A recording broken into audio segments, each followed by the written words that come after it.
is not a work. There's no lecturing job you can do that you will carry to eternity. It ends here. The only one that if you came back in another lifetime, you will still carry is an assignment that is eternal. And so anytime Elijah returns, he returns as a prophet. Anytime Elijah returns, he returns as a custodian. Anytime Elijah returns, he returns as a witness, because they don't die. They carry it for all eternity. This is who we are. We are witnesses and we are ambassadors of Zion. We represent dimensions of God on the earth realm.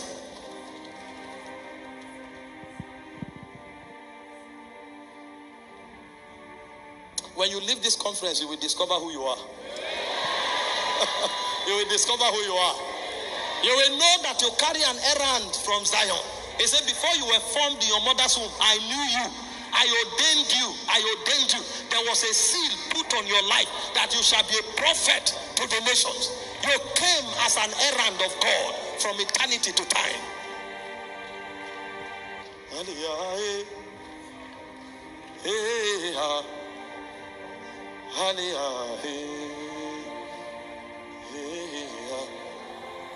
If you know this, your life will take a new turn. Do you know why I can never bother what I need to eat? I'm a messenger. I'm an ambassador. I was sent. And the one that sent me is too faithful to allow me hunger and thirst. I was sent. You know why I can never bother about how I will live, or whether I'm under attack or I'm not under attack? I was sent. I told you yesterday, the last thing the British ambassador wants to do in Nigeria is to worry, because the government that sent him is responsible for him. From what he wears to what he eats to how he travels, the government is responsible. The last thing he wants to do is to ask for food. When you find him in Nigeria, he's defending the interest of the Great Britain.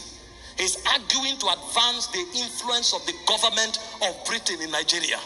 Anywhere you see him, he's carrying the weight of the kingdom, the weight of the nation. And so long as he's there, Britain will have a stake in that country. That is his burden.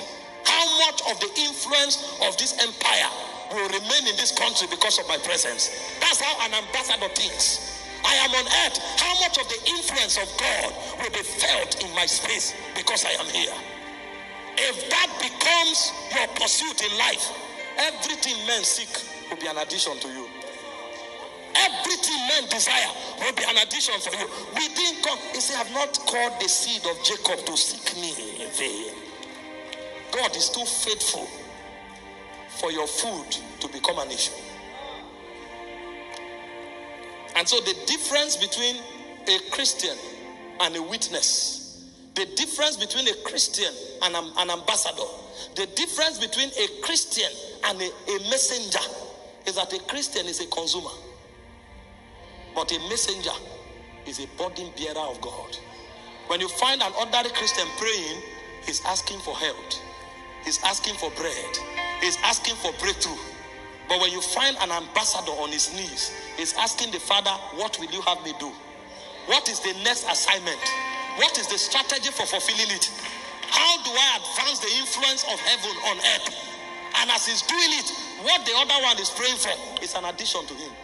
He will not pray it, yet he will do better than the one praying it, because the jealousy of heaven is invested on him. If the number of witnesses begins to grow, earth will become a constituency of heaven again. The reason we are here is to make the kingdoms of this world the kingdom of our God and of his Christ. Tonight, I want to touch on something very little. Then we'll begin to pray. You know, yesterday, I showed you the 7 credentials of an ambassador. The 7 credentials. I said the first credential of an ambassador is that he is powered by the law of the Spirit of life. And that is necessary because if the law of the Spirit of life does not dominate you, the law of sin and death will truncate the law of God. And so you can't do the will of God. From Romans chapter 7, verse 21 to 25, and 8 to verse 9, Paul was showing us the circuit of the Spirit that makes for the possibility of advancing God's kingdom. Because when you study Romans chapter 8 verse 2 and you study Romans chapter 8 verse 19 and verse 21, you'll find the connection. He said, the law of the Spirit of life have set me free from the law of sin and death. The reason the law of the Spirit of life sets you free from the law of sin and death is because the earnest expectation of creation is waiting for the manifestation of the sons of God. And the reason creation is waiting for the manifestation of the sons of God is because in 21, creation is in bondage. And so God is looking for savior for creation. And so the men that are saved by Christ, he wants them to go and save creation so that creation can fulfill its purpose. And so you cannot be an ambassador of God until the law of the Spirit of life sets you free. And the reason the law of the Spirit of life will set you free is because when you study Romans 7 from verse 21 to 25, you are going to see a contention. The law of God that is in the mind is the law that makes you desire to serve God.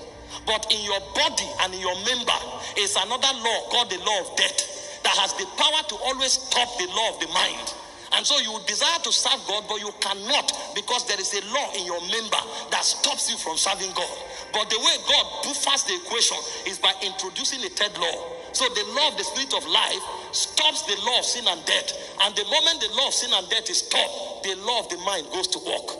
So you can now serve the will of God. And when you start serving the will of God, you become a son and you bring deliverance to Jacob.